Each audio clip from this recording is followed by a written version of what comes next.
Kita mulakan Bis Malaysia hari ini dengan khabar KDNK. Esok, Bank Negara Malaysia dijangka mengumumkan prestasi suku kedua keluaran dalam negara kasar KDNK yang pastinya ditunggu-tunggu oleh semua pihak. Untuk itu, bagi mendapatkan pandangan mengenai jangkaan pengumuman tersebut, bersama kami dalam talian ialah Ketua Penganalisis Bank Islam Berhad, Dr. Afzan Nizam Abdul Rashid. Assalamualaikum, Doktor. Doktor, boleh Doktor kongsikan bersama Bis Malaysia secara umum jangkaan pengumuman KDNK esok? Silakan. Berada pada sekitar 4%. Dan ini mewakili pertumbuhan yang sedikit perlahan jika dibandingkan dengan 4.2% yang dicatatkan pada tempohan sebelumnya.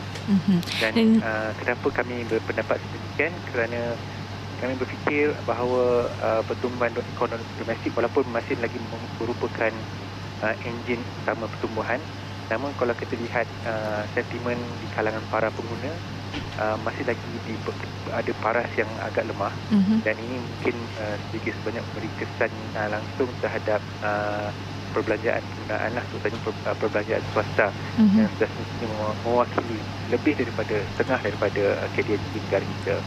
Jadi itu merupakan kata tu basic premise lah mengapa kami melihat pertumbuhan itu sedikit pelan 4%. Namun apabila kita melihat angka terkini daripada pihak Department of Statistics, iaitu statistik yang berkenaan dengan Industrial Production Index IPI, menunjukkan pertumbuhan yang lebih daripada jangkaan itu pada sekitar 5.3% untuk bulan Jun.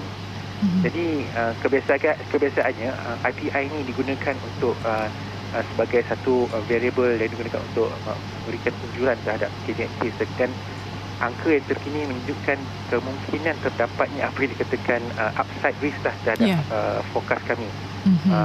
Sekiranya upside risk itu orang kata tu materialize, berkemungkinan juga KDNK itu bertumbuh lebih cepat daripada apa yang kami lakukan, sekitar 4.3% hingga 4.5%, kerana angka IPI ini meningkat lebih daripada jangkaan jangkaan para penganalisis ekonomi.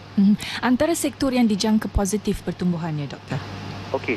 Saya boleh katakan pertumbuhan di kalangan export oriented industri yang berkaitan dengan ekspor, seperti E&E, seperti rubber gloves, sarung tangan, dan mungkin juga medical devices.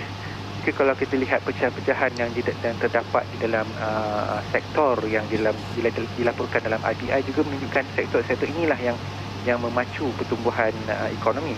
Kerana saya fikir dengan ringgit walaupun masih lagi berlega sekitar RM4 ataupun 3.98 seperti yang kita semalam, namun cara apa yang dikatakan trade weighted basis, cara kasarnya ringgit ni masih berada yang boleh dikatakan agak kompetitif bagi pasaran ekspor.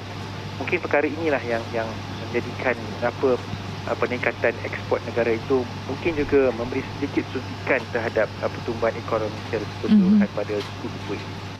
Dengan kejatuhan nilai wang ringgit kepada dolar Amerika, adakah ia akan memberi kesan kepada KDNK, Doktor? Kesan yang saya katakan tadi dari sudut ekspor, maksudnya ekspor ni dilihat lebih berdaya saing kerana nilai ringgit yang rendah menjadikan satu appeal ataupun satu daya tarikan untuk para pengimport untuk mengimport barang daripada negara Malaysia. Baik, akhir sekali, rumusan secara keseluruhan terhadap ekonomi negara, Dok. Okey, secara keseluruhannya ekonomi Malaysia sangat-sangat terbuka, dan situasi apa yang berlaku di negara luar, terutamanya di negara US, China dan UK seperti yang berlaku berkenaan dengan Brexit, adalah satu perkara yang tidak boleh dipandang enteng lah. Jadi perkara-perkara ini yang berkemungkinan besar akan memberi kesan yang langsung terhadap pertumbuhan ekonomi untuk separuh masa tahun yang kedua lah. Terima kasih, Doktor, dengan perkongsian pandangan itu tadi, dan jangan lupa untuk terus bersama kami esok bagi mendapatkan analisis lanjut berkenaan pengumuman tersebut.